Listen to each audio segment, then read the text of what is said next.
Bueno, aquí estamos de nuevo en Travesía, pero esta vez es un tema histórico. Estamos en la Bellavista de Castaños y nos acompañan los historiadores más connotados de Nayarit: Pedro Luna Jiménez, Javier Berencochea y los conductores de Travesía, Javier Castellón y su servidora. El tema por demás interesante es la historia de cómo se fundó Bellavista, de dónde surgió esta empresa, esta industria, y quién la trajo, quién le dio vida a esta zona, que para empezar va más allá de este ámbito. Del propio ámbito local. Yo creo que es una apasionante historia que los nayaritas conocemos de manera muy parcial, porque cuando ya empezamos a comentar con quienes tienen el conocimiento de cómo se instaló esta gran fábrica, cómo se comenzó a formar este pueblo y la importancia que tuvo en su momento, es cuando nos damos cuenta de la importancia histórica.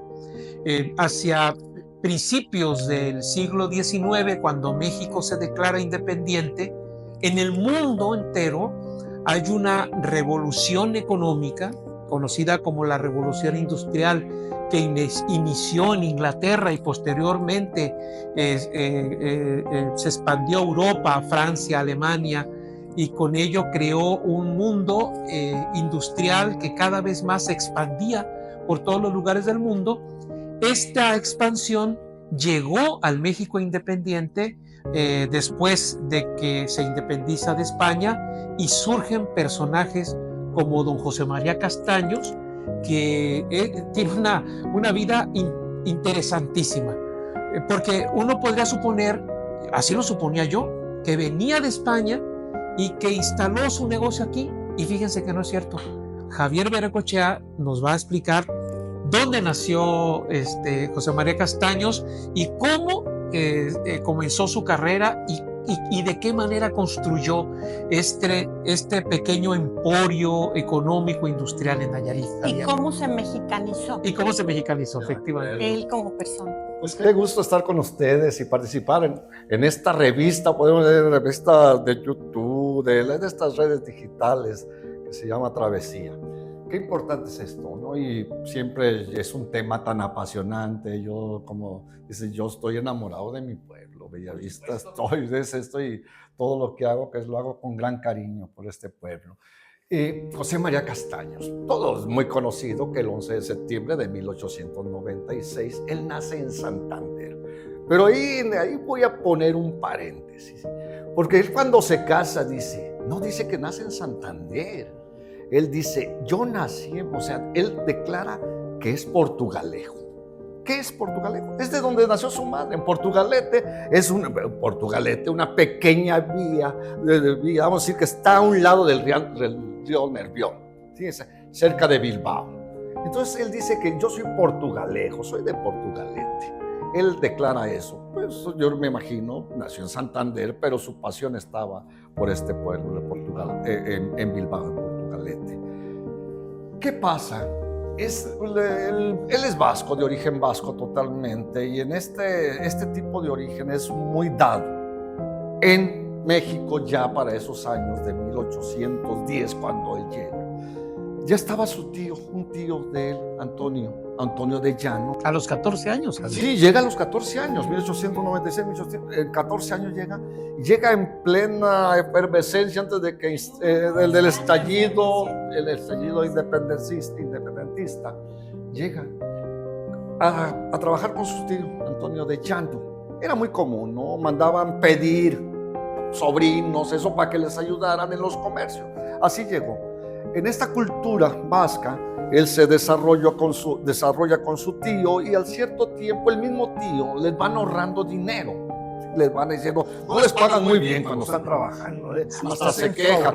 Aquí vas a comer, aquí vas a comer, aquí vas a tener tu plato servidito, y todo eso. Pero al final en esta cultura aventura siempre, bueno, ya tienes 10 años conmigo, ya aprendiste esta arte del comercio. Entonces, durante este tiempo que estuviste, yo te hice un guardadito. Y ese guardadito te lo entrego para que tú tomes la iniciativa y te dediques a lo que tú quieras. Es así como en 1820 ya se independiza Castaños.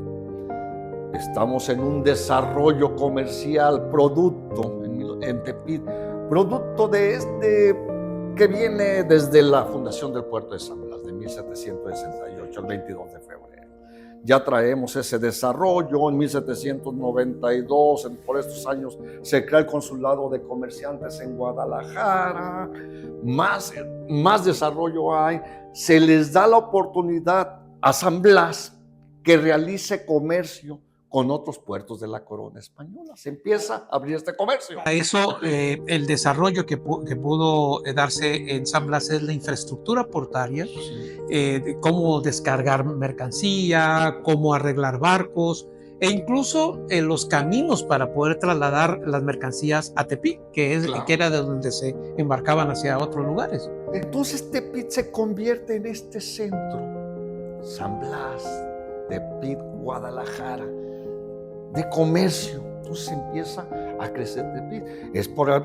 En 1820 ya hay un desarrollo comercial y se están estableciendo comerciantes de distintas regiones, sobre todo que vienen de estas partes de las provincias del norte de España, cantábricos, bilbaínos, vascongados, los navarros, todos empiezan a llegar a esta región. Entonces, el estallamiento del movimiento independentista, pues también da un auge. Pues vamos a abrir el comercio porque está cerrado el puerto de Acapulco, Morelos lo toma y se tiene que desarrollar acá.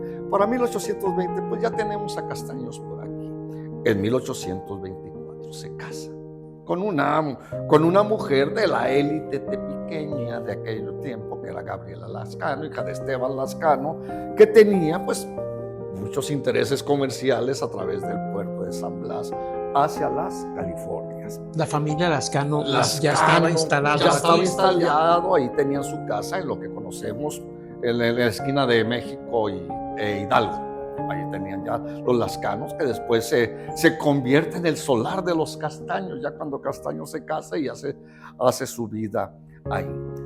El primer momento de desarrollo económico de Tepic yo lo sitúo en esta parte, en el estallido de la independencia, pero hay un segundo momento muy interesante del desarrollo económico. En octubre de 1823, después de la consumación de la independencia, en septiembre del 21, pues en el 23 se rompen las relaciones con España comerciales.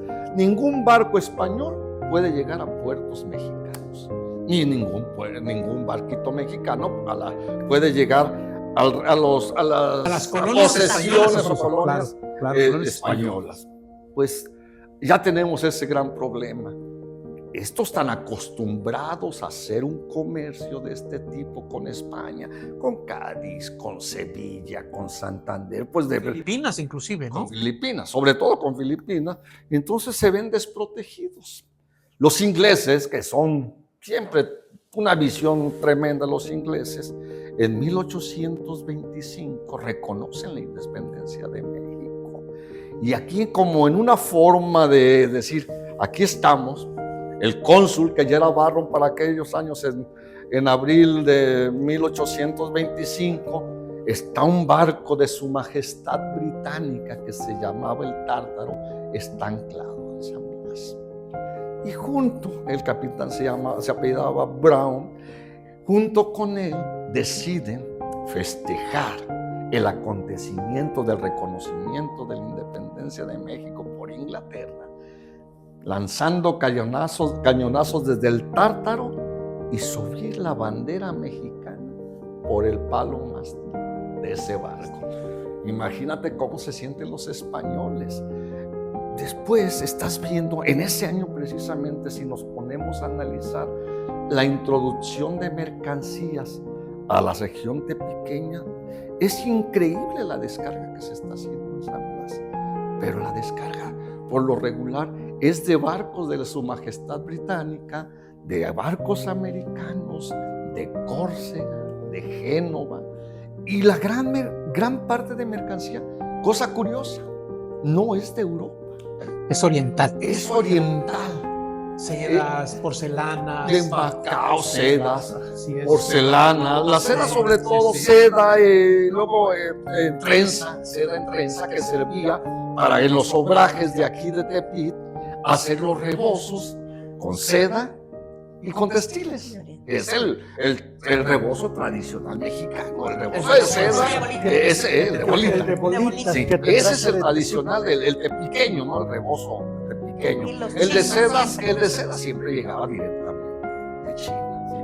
Venían las varas que le llamaban varas de seda, De ya seda. venían, y aquí ya hoy mucho. Y venía, ahí ves en esos barcos cómo están importando la gran cantidad de rebozos de seda, sobre todo de esta región.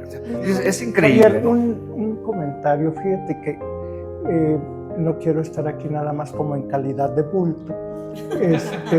Me gusta mucho esta parte que dices, se izó la bandera mexicana en esa embarcación británica. El sentimiento hispano, ¿verdad? Como un trauma que se puede observar ahí. Y sí, fíjate que Tepic, yo creo que dentro del occidente de México era considerada una de las 4 localidades que más población hispano-peninsular tenía. No nada más españoles, criollos nacidos acá, no. Eran peninsulares, que están como herencia todavía de ese San Blas que tenía un astillero, de ese San Blas que tenía los cuerpos de marinería, etcétera, ¿no? Junto con Guadalajara, creo que junto con Aguascalientes y otro lugar por ahí, Tepic era la localidad que más hispano-peninsulares tenía. Pero ¿de qué regiones de España eran? Y eran generalmente de esa parte norteña, de esa parte que colinda con Francia y que está como en la parte baja de Inglaterra, ¿no? ¿Por qué razón, maestro? Es la parte vizcaína. Cultura marítima. Es la cultura marítima. Sevillanos, gaditanos del País Vasco, Cantabria. Es una cultura marítima. La escuela de Sevilla, de Mariantes de Sevilla, pues reconocemos todavía muchas familias que están aquí. Oye, Los Varela, Javier, estos son de Sevilla. Y fíjate, por ejemplo, decían, un jovencito de 13 años, 14, así, en el País Vasco tenía 2 opciones. Es quedarse en la montaña ordeñando borregas para hacer queso o hacer vinos también. O subirse a un barco. O sus papás o sus tíos grandes, yo digo, le daban una patada en las pompis y lo aventaban al mar.